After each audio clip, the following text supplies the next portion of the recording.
Welcome to the 8th annual Daytona 100.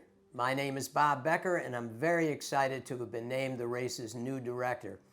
On December 3rd, we'll be running from the new race starting point in Jacksonville Beach with a little detour through Atlantic Beach, along the Ocean Road all the way south beyond Daytona Beach to Ponce Inlet, where the race will end. Thank you, Dave Krupski, for creating Daytona 100 and entrusting me with its continuing care.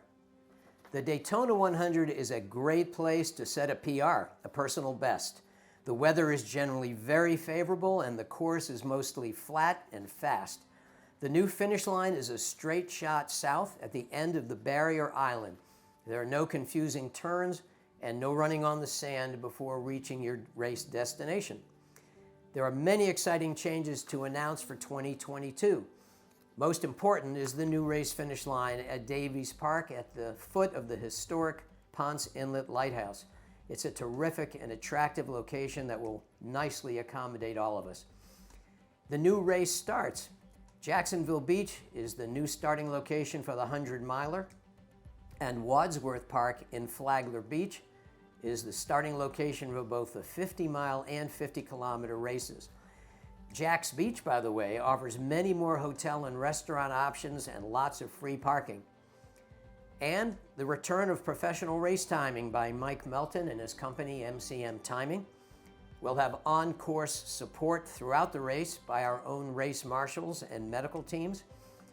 There's a new pre-race check-in and packet pickup location on Friday at the Courtyard Oceanfront Hotel in Jack's Beach.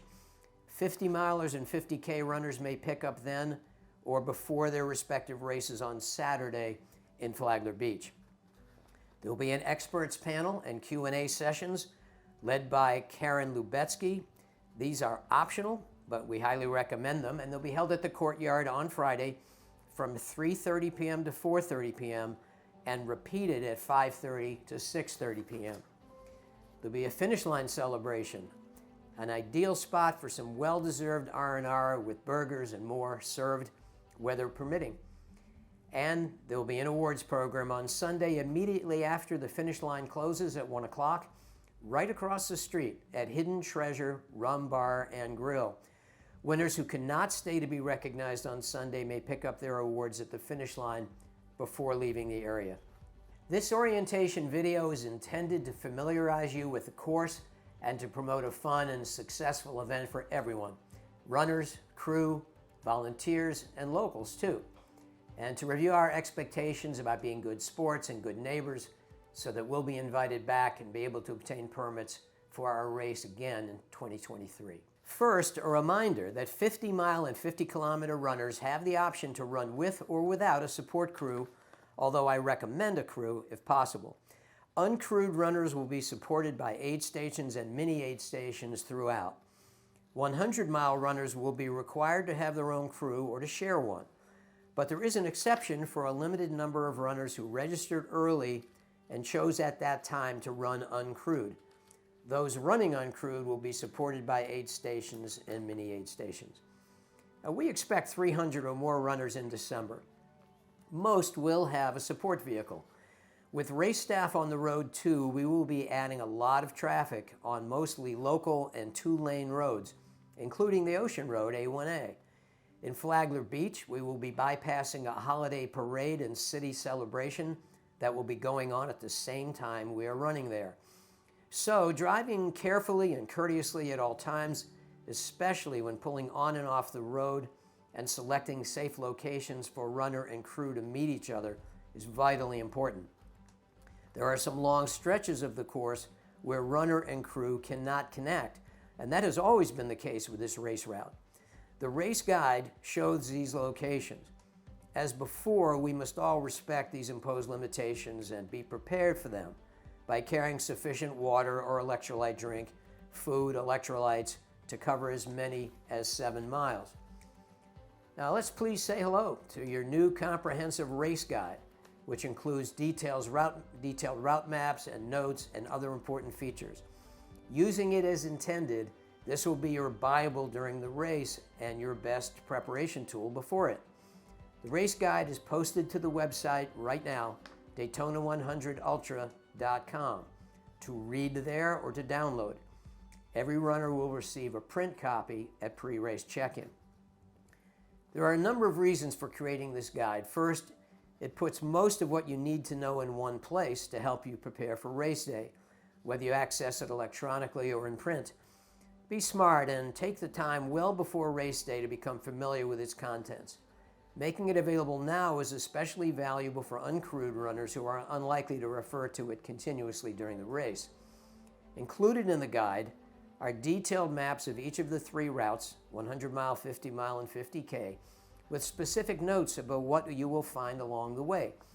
Details of each of the race starts, which are all different, locations where runner and crew may meet, placement of timing mats and aid stations, intersections where runners and support vehicles must turn, and these are not always the same.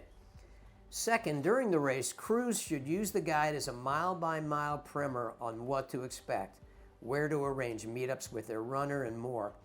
It will allow them to prepare the runner at each stop about what to expect during the next section of the course. It will assist significantly in simplifying communication and removing most of the guesswork about what lies ahead. Most of the Daytona 100 route is a fairly straight shot down the ocean road, but not all.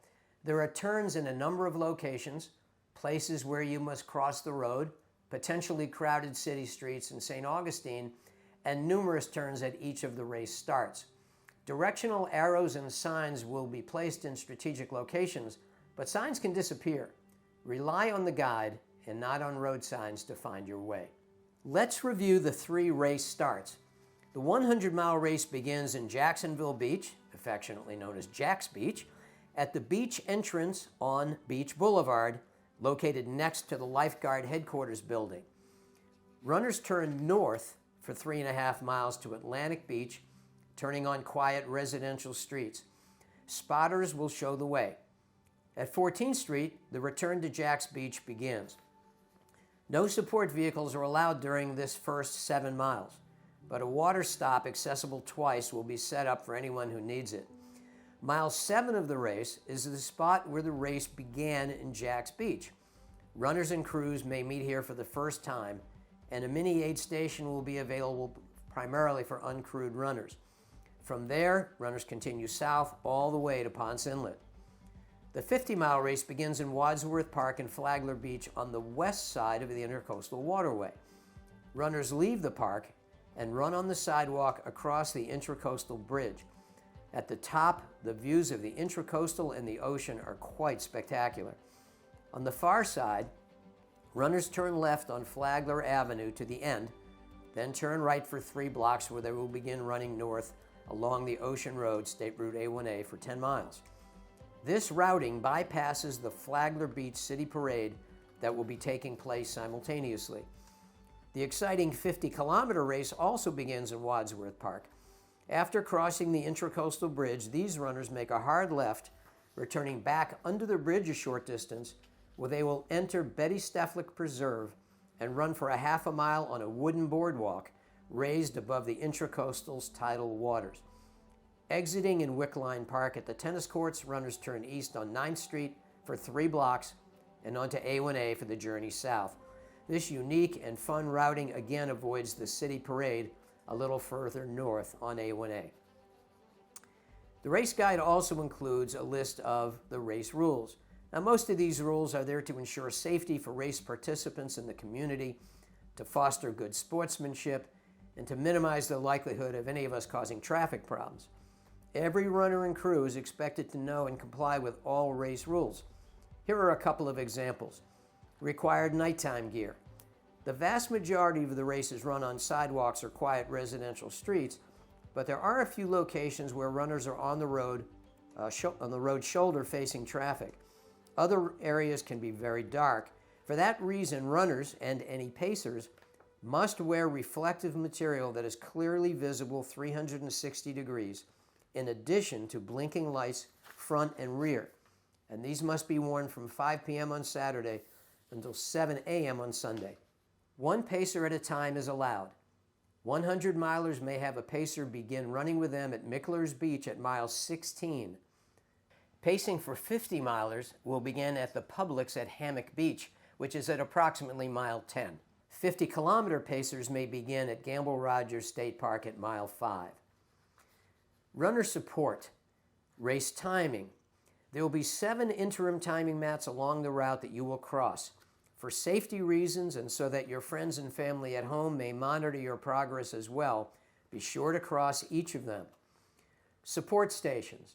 There will be 11 aid stations or mini aid stations along the route, primarily for uncrewed runners, but volunteers and staff are there to assist everyone.